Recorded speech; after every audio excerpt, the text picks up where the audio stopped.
আমাকে রাত্রে ফোন দেওয়া হলো যে রাহবার, ওনারা বলে যে রাহবার আমাদের অর্থাৎ ইরানের সর্বোচ্চ ধর্মীয় নেতা রাহবারের অফিস থেকে ফোন আসছে। রাহবার জানতে চেয়েছেন যে এইবারের বিচারক প্যানেলে ওস্তাজ কারি কে আছেন।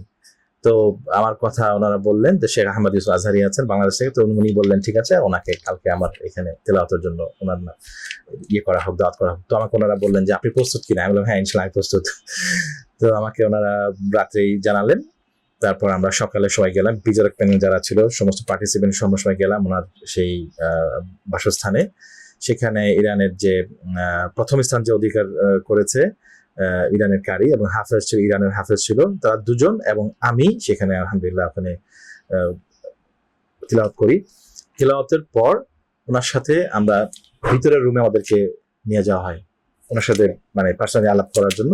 তো কিছুক্ষণ ওনার সাথে আমার কথাবার্তা হয়। উনি আমাকে খুব আমার তেলাওয়াতের খুব প্রশংসা করলেন, দোয়া করলেন আমার জন্য এবং আমার মানে মাথায় আর কি হাত বুলিয়ে দিলেন, বললেন আপনার তো আসলে আমি খুব মুগ্ধ হয়েছি, খুব দোয়া করলেন আমার জন্য। তো আমি ওনার স্বাস্থ্যের ব্যাপারে জিজ্ঞেস করলাম আপনার শরীর স্বাস্থ্য কেমন। উনি খুব ভালো বললেন এবং দোয়া চাইলেন। তো মোটামুটি কিছুক্ষণ ওনার সাথে আমার কথা হলো। দেখলাম ভালো আরবি বলেন, আরবিতে খুব ভালো পারদর্শী এবং উনি সবচেয়ে বড় বিষয়টা হচ্ছে আমি যেটা দেখতে পেয়েছি উনি কি তেলাওয়াতের ব্যাপারে উনি খুব অভিজ্ঞ। ওনারা সবাই খুবই মর্মাহত এই বিষয়টা নিয়ে। সবারই দেখতে পাচ্ছে সবারই খুব মন খারাপ যে ওনাদের রাহবারকে এইভাবে শহীদ করে দেওয়া হলো। তো এই বিষয় নিয়ে আসলে শুধু আমরা না, সারা বিশ্বের মুসলিম উম্মাকে আমরা দেখতে পাচ্ছি যে ওনারা সবাই খুব মর্মাহত এই বিষয়টি নিয়ে। আমি 2024 সালে আলহামদুলিল্লাহ প্রথম বাংলাদেশি হিসাবে 40তম ইরান আন্তর্জাতিক কোরআন কম্পিটিশনের একমাত্র বাংলাদেশি বিচারক হিসাবে আলহামদুলিল্লাহ আমি সেখানে অংশগ্রহণ করি। আপনি জানেন হয়তো 2011 সালে এই কম্পিটিশনে আমি একজন পার্টিসিপেন্ট ছিলাম, বাংলাদেশের পতাকা নিয়ে আমি গিয়েছিলাম প্রতিযোগিতায় অংশগ্রহণ করার জন্য। তো সেখানে আমি তৃতীয় স্থান অধিকার করি।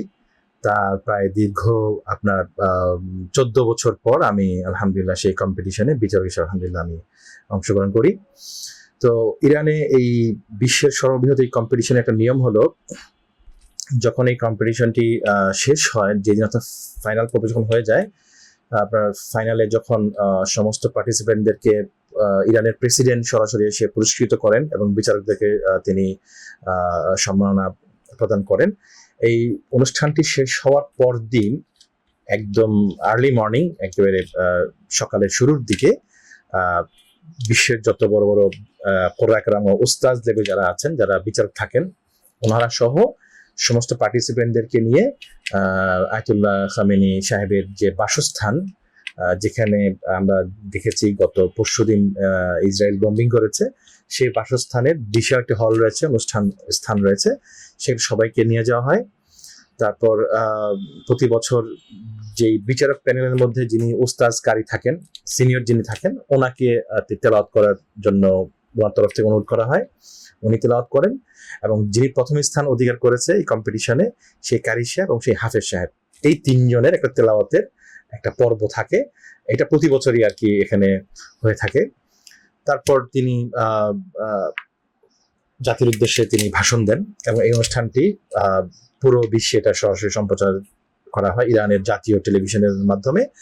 তারপর খাওয়া দাওয়া করে আমরা সবাই বিদায় নিয়ে এখানে আর কি চলে আসি। তো আমি যে বছর গিয়েছি 2024 সালে, তো কম্পিটিশন শেষ হওয়ার পর ইরানের প্রেসিডেন্ট তিনি সম্মাননা প্রদান করলেন আমাদের সবাইকে। তারপর আমাকে রাত্রে ফোন দেওয়া হলো যে রাহবার, ওনারা বলে যে রাহবার আমাদের অর্থাৎ ইরানের সর্বোচ্চ ধর্মীয় নেতা রাহবারের অফিস থেকে ফোন আসছে। রাহবার জানতে চেয়েছেন যে এইবারের বিচারক প্যানেলে ওস্তাজ কারি কে আছেন। তো আমার কথা ওনারা বললেন যে শেখ আহমদ ইউসুফ আজহারি আছেন বাংলাদেশ থেকে। তো উনি বললেন ঠিক আছে, ওনাকে কালকে আমার এখানে তেলাওয়াতের জন্য ওনার করা হোক, দাওয়াত করা হোক। তো আমাকে ওনারা বললেন যে আপনি প্রস্তুত কিনা। আমি বললাম হ্যাঁ, ইনশাল্লাহ আমি প্রস্তুত। তো আমাকে ওনারা রাত্রেই জানালেন। তারপর আমরা সকালে সবাই গেলাম, বিচারক প্যানেল যারা ছিল সমস্ত পার্টিসিপেন্ট সবাই গেলাম ওনার সেই বাসস্থানে। সেখানে ইরানের যে প্রথম স্থান যে অধিকার করেছে ইরানের কারি এবং হাফেজ ছিল, ইরানের হাফেজ ছিল, তারা দুজন এবং আমি সেখানে আলহামদুলিল্লাহ ওখানে তিলাওয়াত করি। তিলাওয়াতের পর ওনার সাথে আমরা ভিতরের রুমে আমাদেরকে নিয়ে যাওয়া হয় ওনার সাথে মানে পার্সোনালি আলাপ করার জন্য। তো কিছুক্ষণ ওনার সাথে আমার কথাবার্তা হয়। উনি আমাকে খুব আমার তেলাওয়াতের খুব প্রশংসা করলেন, দোয়া করলেন আমার জন্য এবং আমার মানে মাথায় আর কি হাত বুলিয়ে দিলেন, বললেন আপনার তো আসলে আমি খুব মুগ্ধ হয়েছি, খুব দোয়া করেন আমার জন্য। তো আমি ওনার স্বাস্থ্যের ব্যাপারে জিজ্ঞেস করলাম, আপনার শরীর স্বাস্থ্য কেমন? উনি খুব ভালো বললেন এবং দোয়া চাইলেন।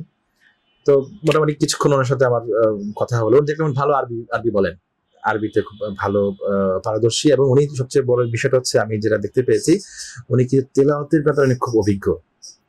আমরা দেখতে পেয়েছি পুরনো অনেক ভিডিও থেকে যে আমার উস্তাদ শেখ রাগেব মুস্তাফা গালবাস রাহিমাহুল্লাহ মিশরের, উনি সহ তৎকালীন মিশরের যত বড় বড় কোরআন কেরামগণ ছিলেন, শেখ শাহ আহমদ আনোয়ার থেকে শুরু করে শেখ আহমদ মাহমুদ বাসিউনি থেকে শুরু করে শেখ আহমদ নাইনা, এই লেভেলের যারা যে সমস্ত কোরআন কেরামগণ ওস্তাদ লেভেলে যারা ছিলেন, ওনারা প্রত্যেকেই কিন্তু ওনার এই দরবারে কিন্তু তেলাওয়াত করেছেন। তো আলহামদুলিল্লাহ সেখানে আমারও সেই সৌভাগ্য হয়েছে। তো ওনাকে যেটা আমি দেখেছি কাছ থেকে, আসলে একজন মানুষকে সরাসরি দেখলে যে একটা মানে আকর্ষণ করে, মানে আসলে ওনার মধ্যে সেই আকর্ষণীয় একটা জিনিস ওনার মধ্যে আছে, মানুষকে আসলে আকর্ষণ করে, ওনার ভিতরে একটা মায়া, একটা মানে মমতার একটা বিষয় ওনার মধ্যে রয়েছে। উনি কিন্তু আমাকে, আমি জানি না উনি কিভাবে মানে ইয়ে করতেন, চিনেন কি বা চিনেন না, কিন্তু উনি আমাকে এমন ভাবে কথা বললেন আমার সাথে, মনে হচ্ছে আমার সাথে বহু বছরের সাথে ওনার সাথে আমার সম্পর্ক, যে এই যে একটা বিষয় মানে হৃদয়কে স্পর্শ করে, এই বিষয়টা আমার আজীবন মনে থাকবে। তো আমরা গতকাল ওনার ইন্তেকালের খবর আমরা পেয়েছি, আমরা খুবই মর্মাহত হয়েছি, এবং ওনার এই বিদায় আসলে আমি মনে করি যে কোরআনিক ফিল্ডে এটার প্রভাব তো অবশ্যই পড়বে।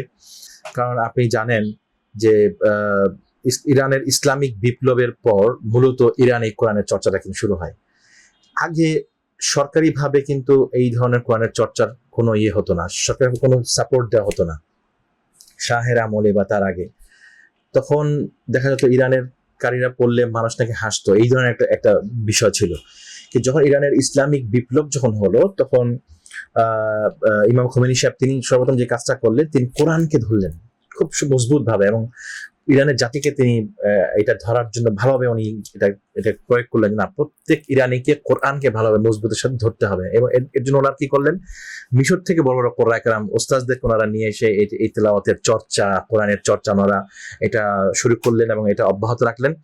যার ফলে আমরা দেখতে পেয়েছি যে বর্তমান বিশ্বে যদি আমরা দেখতে পাই যে ইরানের কারীদের অবস্থান কিন্তু অনেক উপরে, অনেক ভালো অবস্থানে, তারা কোরআনের প্রচুর তারা চর্চা করে। এই যে কোরআনের চর্চা, এটা যদি সরকারিভাবে যদি এটা পৃষ্ঠপোষকতা না থাকে, তাহলে ধরুন এই ফিল্ডগুলো আসলে আগাতে পারে না। ইরান এত দ্রুত এগিয়ে যাওয়ার তার কারণ হচ্ছে যে ইরানের প্রতিটা জেলায়, প্রতিটা আপনার শহরে এই ধরনের বিভিন্ন সরকারি পৃষ্ঠপোষক কোরআনের মার্কাজগুলো তারা করেছে। সম্পূর্ণ ওস্তাদ রাখা থেকে শুরু করে ছাত্রদের পৃষ্ঠপোষকতা থেকে সবকিছুতে তারা এই কোরআনকে তারা ভালোভাবে তারা ধরেছে, এবং এর জন্য তারা সরকারিভাবে পৃষ্ঠপোষকতা করছে। তো ওনার এই ইন্তেকালের মাধ্যমে আমি মনে করি যে এটা একটা বড় একটা ক্ষতি হয়ে গেল কোরআনিক ফিল্ডের জন্য। কারণ আমরা জানি না যে ভবিষ্যতে কি হয়। যদি আল্লাহ না করুক, যদি কখনো ইরানের যদি সরকারিভাবে কোনো পরিবর্তন চলে আসে, তাহলে আপনি ধরে রাখতে পারেন যে সেই আগের পর্যায়ে তারা ফিরে যাবে। যদি সরকার পৃষ্ঠপোষকতা বন্ধ হয়ে যাবে, তখন কিন্তু এই ধরনের আপনার কার্যক্রম আসলে ব্যক্তিগত অর্থে কতটুকু তারা চালু রাখতে পারবেন, এই ব্যাপারে আমি আসলে সন্দিহান। বন্ধ হয়ে যাবে এটা আমি বিশ্বাস করি, যদি অন্য কেউ ওই ক্ষমতায় চলে আসে। আপনি নিশ্চয়ই বুঝতে পারছেন। আরেকটি বিষয় জানতে চাচ্ছি যে ওনার মৃত্যুর পর আপনি যেহেতু ওনার কাছাকাছি ছিলেন, অনেক মিশেছেন এবং আপনার সাথে কথা বলেছেন, বাংলাদেশের ব্যাপারে ওনার কেমন ধারণা ছিল? পাশাপাশি ওনার মৃত্যুর পর ওনার পরিবারের বা ওখানকার কারোর সাথে আপনার কোনো যোগাযোগ হয়েছে? আমার যখন ওনার সাথে কথা হলো, উনি তো নিশ্চয়ই জেনেছেন আমি বাংলাদেশে, আগের রাত্রে খবর এসছে যে আমি বাংলাদেশের, নিশ্চয়ই জানেন, ওনারা নিশ্চয়ই আমার ব্যাপারে খোঁজ খবর নিয়েছেন। এটা নেওয়ার ফলে তো আমাকে ওনারা দাওয়াত করেছেন। তো বাংলাদেশ সম্পর্কে ওনাদের ধারণা হলো এটা যে বাংলাদেশে আলহামদুলিল্লাহ কোরআনের চর্চাটা হচ্ছে, এবং ওনারা খুব অ্যাপ্রিসিয়েট করেছেন। বিশেষ আপনি জানেন যে আব্বাজান রহমতুল্লাহের সাথে ইরানের সরকারের সম্পর্ক সেই বহু আগে থেকে, ইসলামিক বিপ্লবের পর থেকেই মূলত আব্বাজানের সাথে ওনাদের সম্পর্ক, এবং ইরানের এমবেসিতে যে বড় বড় কারীরা আসতেন বা ইরান থেকে যে বড় কোরআন কেরামদেরকে পাঠানো হতো বাংলাদেশ, সবগুলো আব্বার হাত ধরে কিন্তু বাংলাদেশে আসতেন ওনারা। তো সেই সূত্র ধরে ইরানের সরকারের সাথে আমার আব্বাজানের একটা ভালো একটা সুসম্পর্ক ছিল। তো এই সম্পর্কের ধারাবাহিকতা আলহামদুলিল্লাহ আমার সাথে এখনো সেই সম্পর্কটা আছে ওনাদের সাথে। তো ওনাদের সরাসরি পরিবারের কারোর সাথে আমার আসলে সত্যি অর্থে কোনো যোগাযোগ নেই, তবে ইরানের সরকারিভাবে অনেক কর্মকর্তার সাথে আমার যোগাযোগ আছে। আমার সাথে গতকালকেও কথা হয়েছে, পরশুদিনও কথা হয়েছে।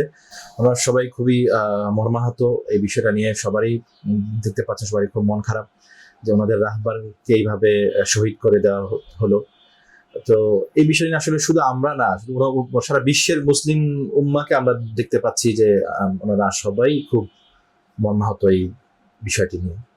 আপনি জানেন যে বাংলাদেশেও বিভিন্ন, বিশেষ করে রমজান মাসে বিভিন্ন কোরআনের কম্পিটিশন হয় বিভিন্ন টেলিভিশনগুলোতে। আপনিও বিভিন্ন টেলিভিশনে বিচারক হিসেবে থাকেন, প্রধান বিচারকের দায়িত্ব পালন করেন।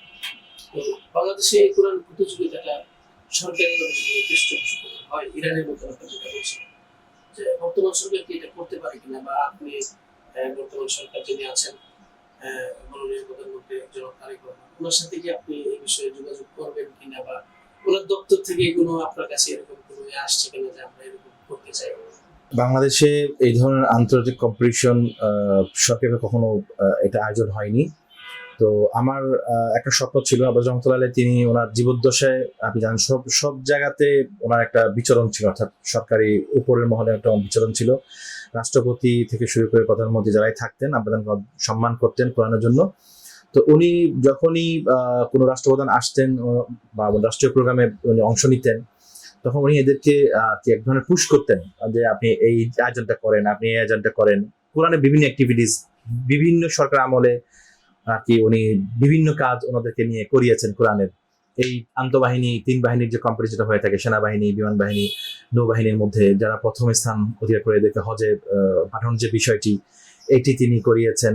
সারা বাংলাদেশের যে শিক্ষা সপ্তাহ যে কম্পিটিশন হয়ে থাকে, হামনাথ, তারপর কিরাত, স্কুল কলেজের বাচ্চাদেরকে নিয়ে সারা দেশব্যাপী, এটাও তিনি করিয়েছেন। এই ধরনের এটা সম্ভবত প্রয়াত রাষ্ট্রপতি জিয়া রহমান সাহেবকে যে আব্বা এই কাজটি তিনি আর কি করিয়েছিলেন, জিয়া রহমান সাহেবকে তিনি প্রস্তাব দিয়েছিলেন যে ভাই আপনি এই কাজটা করেন। তখন বললেন যে হুজুর আমাকে কি করতে হবে, আমাকে আইডিয়া দেন। তখন উনি বললেন এইভাবে করেন। তখন ওনার আইডিয়াতে উনি কাজটা স্টার্ট করেন। তারপর এরশাদ সাহেবকে তিনি বলেন যে আপনি এই আমার এই ছেলেগুলা, অর্থাৎ 3 বাহিনীর যে ছেলেগুলো আমি দেখেছি মালয়েশিয়াতে, সৌদি আরব, বিভিন্ন দেশে, তারা তাদের যে বাহিনীগুলো আছে এদের মধ্যে কোরআনের চর্চার জন্য তারা এই ধরনের কম্পিটিশন করে। তখন এরশাদ সাহেব এটাকে সানন্দে গ্রহণ করলেন এবং উনি একটা কমিটি করে এই আয়োজনটা উনি স্টার্ট করেন। এই ধরনের আরো অনেক কাজ আব্বাস রহমতুল্লাহ তিনি করিয়েছেন বিভিন্ন সময়ে, বিভিন্ন ধরনের, বিভিন্ন যারা রাষ্ট্রপ্রধান থাকতেন এদেরকে দিয়ে। তো আমারও একটা প্ল্যান ছিল আসলে এই ধরনের আমি একটা কাজ করবো ইনশাআল্লাহ। তো change tv.press এক ফোঁটা হলুদও নেই।